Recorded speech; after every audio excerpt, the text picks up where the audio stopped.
చేసినటువంటి జాతీయ అధ్యక్షులు పెద్దలు చంద్రబాబు నాయుడు గారు, కార్యక్రమానికి మరొక అతిథి రాష్ట్ర తెలుగుదేశం పార్టీ అధ్యక్షులు అచ్చెన్నాయుడు గారు, వేదిక మీద ఉన్నటువంటి ప్రముఖ నాయకులకు, అదేవిధంగా కార్యక్రమంలో పాల్గొన్నటువంటి బీసీ సోదరులకు, సోదరిమణులకు, పత్రికా విలేకరులు అందరికీ నా హృదయపూర్వకమైనటువంటి నమస్కారాలు.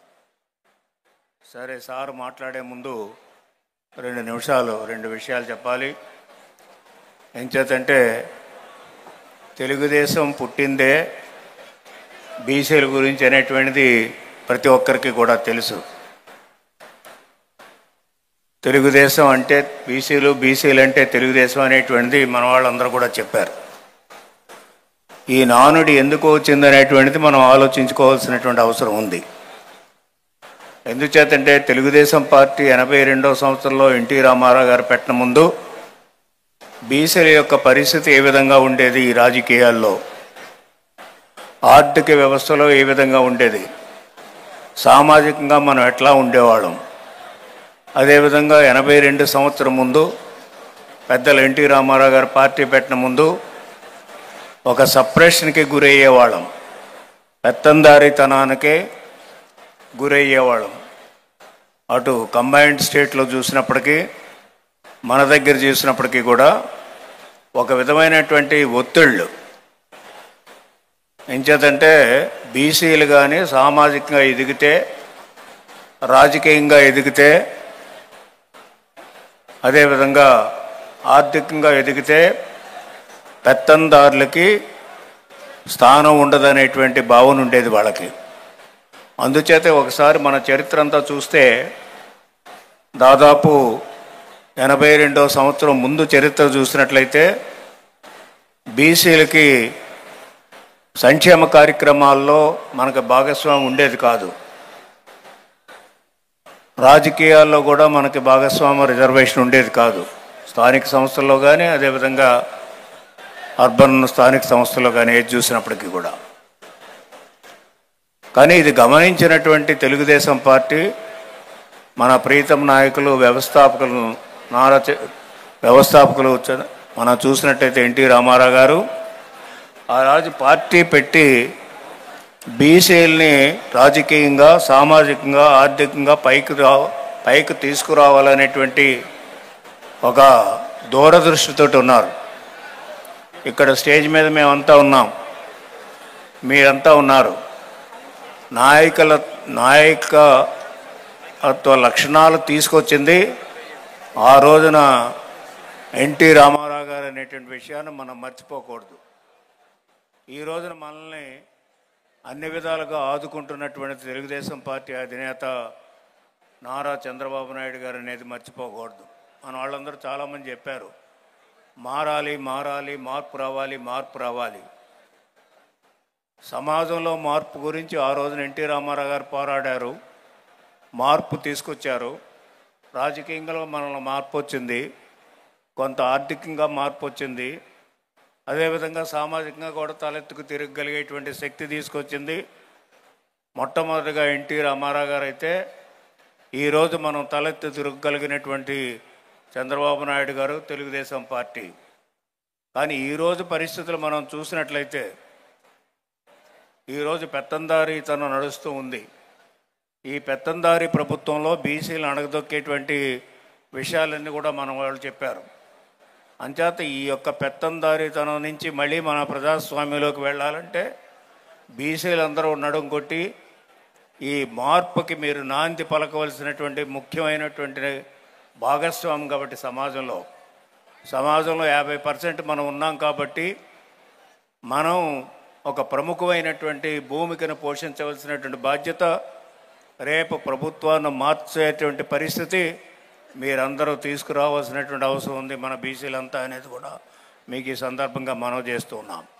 ఎందుకు తీసుకురావాలి అనేది మనం చూస్తే మనకు చాలా నష్టం జరిగింది. నష్టాలన్నీ కూడా అచ్చెన్నాయుడు గారు చెప్పారు, మిగతా వాళ్ళందరూ కూడా చెప్పారు. ఈ విధంగా దాదాపు స్వాతంత్రం వచ్చి 73 సంవత్సరాల పైన అయితే ఇంకా సమాజంలో ఉండేటువంటి 50% పైన ఉన్నటువంటి జనాలకి ఏ విధమైనటువంటి న్యాయం చేయకపోగా పెత్తందారితనంతో మనందరిని కూడా అణిచివేయాలనేటువంటి ఆలోచన చేస్తున్నటువంటి ప్రభుత్వాన్ని మార్చవలసినటువంటి శక్తి ముఖ్యంగా బీసీల మీద ఉంది. ఆ విధంగా ప్రభుత్వాన్ని మార్చవలసినటువంటి బాధ్యత మన అందరి మీద ఉందనేది కూడా మీకు ఈ సందర్భంగా మనవి చేస్తూ ఉన్నాం. రెండోది వచ్చేటప్పటికి మన అదృష్టం ఏంటంటే తెలుగుదేశం పార్టీ ఆనాడు ఎన్టీ రామారావు గారు మార్పులు తీసుకొచ్చారు. స్థానిక సంస్థల్లో రిజర్వేషన్ కల్పించారు, మన వాళ్ళు చెప్పారు. అదేవిధంగా ఏదైతే 82వ సంవత్సరం ముందు మనకు లేనటువంటి అవకాశాలు ప్రతి వెల్ఫేర్ స్కీమ్లో కూడా 20% రిజర్వేషన్ బీసీలకు ఉండాలని చేసినటువంటి మహానాయకుడు మొట్టమొదటిగా ఎన్టీ రామారావు గారు అనేది కూడా మీకు ఈ సందర్భంగా మనవి చేస్తున్నాం. అందుకే మనం రుణపడి ఉన్నాం. ఏం చేద్దంటే అప్పటి వరకు కూడా మనకి పైసా కూడా ప్రభుత్వం దగ్గర నుంచి వచ్చేది కాదు. ఆ రోజున 83వ సంవత్సరంలో మేమంతా మంత్రులుగా ఉన్నాం. అంచేత రాజకీయంలో ఒక మార్పు తీసుకురావడమే కాకుండా రాజకీయ ప్రమేయం మనకు కల్పించడమే కాకుండా ఆ మార్పులో బీసీలకి ఎక్కువ స్థానం కల్పించినటువంటిది ఈ తెలుగుదేశం పార్టీ. కాబట్టి తెలుగుదేశం పార్టీకి మనకి బీసీలకి ఒక అనుబంధం అయినటువంటి ఏర్పడింది అనేది కూడా మీకు ఈ సందర్భంగా మనవి చేస్తున్నాం. మాకులాంటి వాళ్ళు చాలామంది రావచ్చు, ఇంకా రావాల్సినటువంటి వాళ్ళు చాలామంది ఉన్నారు. మీరంతా ఒక స్థాయికి వచ్చారు, మనమంతా ఒక స్థాయికి వచ్చాము. మన వెనకాల ఉన్నటువంటి వాళ్ళందరూ కూడా ఒక స్థాయికి తీసుకురావాలనుకున్నప్పుడు ముందు మనం ప్రభుత్వాన్ని మార్చవలసినటువంటి అవసరం ఉంది. ఈ ప్రభుత్వంలో బీసీలకి న్యాయం జరగదనేటువంటిది చాలా స్పష్టంగా తెలిసినప్పుడు ఈ ప్రభుత్వం మార్చి మళ్ళీ మన ప్రభుత్వాన్ని తెచ్చుకోవాలనే కార్యక్రమం చేపట్టవలసినటువంటి బాధ్యత ప్రముఖంగా బీసీలందరి మీద ఉందనేది కూడా మీకు ఈ సందర్భంగా మనం చేస్తున్నాను. లీడర్కి 2 రకాలైనటువంటి గుణాలు ఉంటాయి. ఒక లీడర్ స్వార్థం గురించి పనిచేస్తాడు, ఒక లీడర్ సమాజం గురించి పనిచేస్తాడు.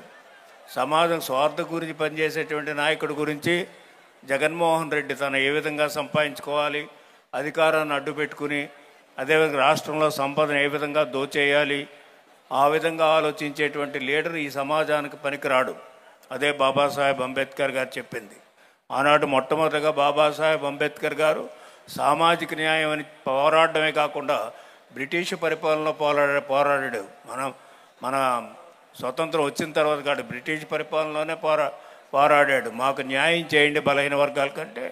ఆయన రాజ్యాంగాన్ని నిర్మించినప్పుడు ఎస్సీ ఎస్టీలకి రిజర్వేషన్ పెట్టడం వల్ల వేళ కొంతమంది పార్లమెంట్లో చట్టసభల్లో వచ్చారు. అదే ఆ విధంగా ఆయన ఒక స్టేట్స్మెన్ బాబాసాహెబ్ అంబేద్కర్ గారు. తర్వాత స్టేట్స్మెన్ మన సమాజంలో ఉన్నటువంటి సమస్యల్ని పరిష్కరించాలి. అది ప్రధానంగా బీసీలు అందరూ కూడా నష్టపోయి ఉన్నారు ఈ సమాజంలో. వాళ్ళకి న్యాయం చేయాలి, సామాజికంగా ఆర్థికంగా రాజకీయంగా న్యాయం చేయాలని వచ్చినటువంటి మహానుభావుడు ఎన్టీ రామారావు గారు అనేది కూడా మీకు ఈ సందర్భంగా మనవి చేస్తున్నాం. ఆయన మనపై ఈ యొక్క తెలుగుదేశం పార్టీ మనకు కల్పించింది కాబట్టి తెలుగుదేశం పార్టీ వెనుక బీసీలు అందరూ ఉన్నారు. అదేవిధంగా ఈనాడు ఇందాక చెప్పాను నేను లీడర్షిప్. ఇప్పుడు ఉండేటువంటి లీడరు ఏదైతే ముఖ్యమంత్రిగా ఉన్నాడో దోచుకోవడానికి ఉండేటువంటి లీడరు. మన లీడరు చంద్రబాబు నాయుడు గారు ఒక స్టేట్స్మెన్ ఎప్పుడు కూడా ప్రజల యొక్క సమస్యల గురించి ఆలోచిస్తాడు, సమాజం యొక్క సమస్యల గురించి ఆలోచిస్తాడు. అందుకని ఆయనకు విజన్ ఉన్నటువంటి నాయకుడు. ఆ సమాజం గురించి ఆలోచించేవాడే అసలైనటువంటి లీడరు, అతన్నే స్టేట్స్మెన్ అంటారు మన చరిత్రలో చూస్తే. అంచేత దోచుకునేవాడి దగ్గర నుంచి ఈనాడు సమాజానికి అన్ని రకాలుగా దోచిపెట్టేటువంటి వాళ్ళు ఉండవలసినటువంటి అవసరం ఉంది. ఈనాడు మనకు అనేక రకాలైనటువంటి ఆస్తులు ఉన్నాయి. ఈ రాష్ట్రానికి ఆస్తుల కొరత లేదు, అదేవిధంగా న్యాచురల్ సంపద కొరత లేదు. అవి వాళ్ళు దోచుకుంటున్నారు. అదేవిధంగా వాళ్ళు దోచుకోవడం వల్ల మనం మరీ పేదవాళ్ళం అవుతున్నాము. మనం పేదవాళ్ళం వల్ల సమస్యలు పెరుగుతున్నాయి. ఈ సమస్యలన్నీ పోవాలంటే ఒక్క నారా చంద్రబాబు నాయుడు గారి నాయకత్వంలో తెలుగుదేశం పార్టీ మళ్ళీ అధికారంలోకి రావాల్సినటువంటి అవసరం ఉంది.